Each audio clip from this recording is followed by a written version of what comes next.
ঈদের তৃতীয় দিনও সিনেমা হলগুলোতে দর্শকদের উপচে পড়া ভিড় আমরা দেখছি এবং এবার ঈদে ৬টি সিনেমা মুক্তির যে সেই ধারাবাহিকতা কিন্তু ঈদের দিন থেকে কিন্তু দর্শকদের উপচে পড়া ভিড় আমরা দেখছি। সেই ধারাবাহিকতায় আমরা এখন আছি বসুন্ধরা স্টার সিনেপ্লেক্সে। আজকেও দর্শকদের দ্বিতীয় দিনের মতো উপচে পড়া ভিড় আমরা দেখছি। প্রথম দিনে একটু দর্শক কম থাকলেও দ্বিতীয় এবং তৃতীয় দিন কিন্তু অসংখ্য দর্শক সিনেমা হলে এসে সেই বিষয়টি আমরা কিন্তু দেখেছি। সব মিলিয়ে বলা চলে যে আসলে যে দর্শকদের যে ভিড় এবং সিনেমা দেখা যে আগ্রহ সেটি কিন্তু দ্বিতীয় দিন থেকে অনেকটা বেড়েছে। তো আজকে আমরা সকাল থেকে যেটা দেখছি যে প্রত্যেকটি শোই কিন্তু হাউসফুল ছিল এবং সকাল গড়িয়ে যখন দুপুরের শোগুলো কিন্তু হাউসফুল ছিল এবং বিকেলে কিন্তু সেই দর্শকদের ভিড় কিন্তু সেটি অনেকাংশেই বেড়ে গেছে এবং আমরা এখানে কিছু দর্শক এখন সিনেমা দেখে বের হয়েছে, আবার কিছু দর্শক অপেক্ষা করছে আসলে সিনেমা দেখার জন্য। তবে এর পাশাপাশি কিছু দর্শক এসে যারা আসলে টিকিটের জন্য এসে কিন্তু এখানে আসলে কোনো ধরনের টিকিট নেই বললেই চলে এবং কেননা প্রায় টিকিটই আসলে অনলাইনে বুক হয়ে যায় এবং সেই হিসেবে কিন্তু এখানে এসে টিকিট পাওয়ার কোনো সুযোগ নেই। তো এখানে আমরা দেখছি যে পরিবার পরিজন এবং বিভিন্ন শ্রেণী পেশার মানুষ এসেছেন এবং তারা বাংলা সিনেমা দেখার জন্য কিন্তু তারা এখানে ভিড় করছেন, সেই বিষয়টি আমরা দেখছি। তো সব মিলিয়ে বলা চলে যে আসলে বাংলা সিনেমার যে পুরনো জৌল সেটি কিন্তু আমরা দেখছি এবং এর পাশাপাশি আমি যদি একটু দেখানোর চেষ্টা করি, একটু কথা বলার চেষ্টা করব এখানে যে দর্শকগুলো আছে তারা আসলে কোন সিনেমা দেখতে এসে এবং এই যে দর্শকদের যে ক্রাউড সেটি আসলে কি বলবেন যে ভাই কোন সিনেমা দেখতে এসেছেন এবং কি বলবেন? স্বাস্থ্যকর অল টাইম ফ্যামিলি কেক, সব সময় all time healthy life. Decision নেওয়া হচ্ছে না, মানে নিয়ে আসছি। কি কারণে এখানে এসেছিলাম আসলে সিনেমা দেখার জন্য আসছি। এখন টিকিট পেয়েছেন কিনা বা যোগাযোগ করেছেন? না, এখনো টিকিটের যে সিরিয়াল আমি এখনো ওইখানে প্রবেশই করতে পারি না, এখনো চিন্তা করছি কি করব।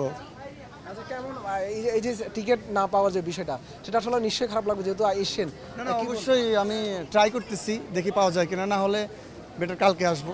এর পাশাপাশি একটু বিষয় জানতে চাইবো, এই যে বাংলা সিনেমা দেখার জন্য দর্শক যে উপচে পড়া ভিড় সেটা কেমন লাগছে? আসলে এইটাই তো আমরা চাই, আমাদের ছবি বাংলার সবাই অনেক আগ্রহ হোক, এটা দেখার জন্য অনেক আমরাই তো চাই।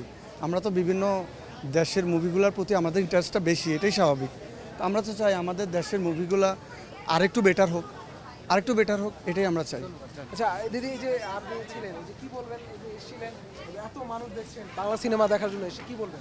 ভালোই লাগতেছে, আর কি বলবো, একসাথে আমরা। এখন যে ভাই বলছিল যে টিকিট আসলে পাওয়া যাচ্ছে না বা টিকিট পেতে একটা হিমশিম খাচ্ছে, এটা নিয়ে এখন আজকে যদি না পাই কালকে আবার চেষ্টা করব, এখন না পেলে তো আর মারামারি করা যাবে না। বাসা থেকে আসার সময় কোনো সিনেমা দেখার পরিকল্পনা করেছেন কিনা? না, ভাবছি যে আইসা দেখি যে এটা পছন্দ হইব বা আমার প্রিয় নায়িকা বা নায়ক যদি হয় তাহলে ওরকম কিছু একটা ছবি দেখে। প্রিয় নায়ক আসলে আমার প্রিয় নায়ক শাকিব খান। শাকিব খানের তো সিনেমা তাণ্ডব মুক্তি পেয়েছে, টিজার গান দেখেছেন কিনা? হ্যাঁ দেখেছি। কেমন লেগেছে? ভালো, প্রিয় মানুষের সব কিছুই ভালো লাগে। শাকিব খানের উদ্দেশ্যে কি বলবেন এবং কি বলার আছে?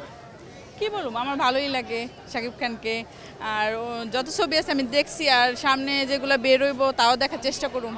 ক্যামেরার সামনে আসলে শাকিব খানের উদ্দেশ্যে কিছু বলবেন কিনা? না, এরকম কিছু না, তার তো বলার লোকের অভাব নাই, আমার কথা কি আর সে শুনবো? তারপরে তো আমাদের ক্যামেরার মাধ্যমে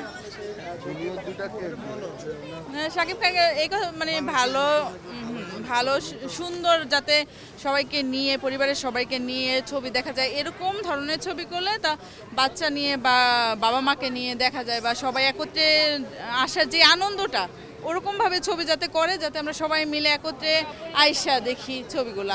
পরিবার নিয়ে দেখছি আমরা, যা একটু আপনার কাছে জানতে চাইবো যে কেমন লাগছে যে পরিবার নিয়ে একসাথে সিনেমা দেখতে আসা, ঈদের আনন্দ? খুব ভালো, পরিবার নিয়ে যে কোনো জিনিসই ভালো লাগে, সেটা যদি হয় সিনেমা তাহলে তো খুবই ভালো লাগে। এই যে আজকে এখন তো টিকিট পাওয়া যাচ্ছে না, এখন চলে যেতে হবে, খারাপ লাগা কাজ করছে?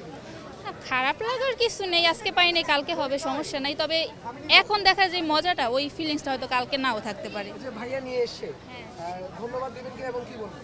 অবশ্যই ধন্যবাদ, তারপর দেখতে পেলে আরো ভালো লাগতো হয়তো। যেমনটা আসলে দর্শকরা বলছিলেন যে তারা আসলে যেমনটি বলছেন যে তারা আসলে এসে সিনেমা হলে এসে কিন্তু তারা আসলে টিকিট না পাওয়ার কারণে তারা কিন্তু সিনেমা দেখতে পারছে না। তারপর তাদের যে কাছে খারাপ লাগার সেই বিষয়টা কিন্তু আমরা দেখছি না। তারা বলছেন যে এই যে বাংলা সিনেমা যে দর্শক ফেরা, যে প্রেক্ষাগৃহগুলো তার আসলে দর্শকদের যে ভিড় সেটা দেখে তাদের ভালো লাগছে, সেই বিষয়টা কিন্তু তারা বলছেন। এর পাশাপাশি আমরা যদি একটু জানিয়ে রাখি, এবার ঈদের 6টি সিনেমা মুক্তি পেয়েছে। শাকিব খানের তাণ্ডবের পাশাপাশি ইনসাফ, নীলচক্র এবং অন্যান্য যেসব উৎসব, ঈশা মার্ডার, সবকটি সিনেমা নিয়ে কিন্তু দর্শকদের বেশ আগ্রহ রয়েছে এবং এই যে আমাদের পেছনে এবং পাশে যে চিত্র দর্শকদের উপচে পড়া ভিড় সেটাই প্রমাণ করে যে বাংলা সিনেমা তার পুরনো জৌলস ফিরে পেয়েছে এবং এই দৃশ্য যেন আরও বছর অব্যাহত থাকে এবং সামনের দিনগুলোতে অব্যাহত থাকে সেই বিষয়টি কিন্তু সবাই বলছেন। তো এই ছিল বসুন্ধরা স্টার সিনেপ্লেক্সকে আমার কাছে সর্বশেষ। পরবর্তীতে আর কোনো আপডেট থাকলে আমরা জানানোর আপনাদেরকে চেষ্টা করব।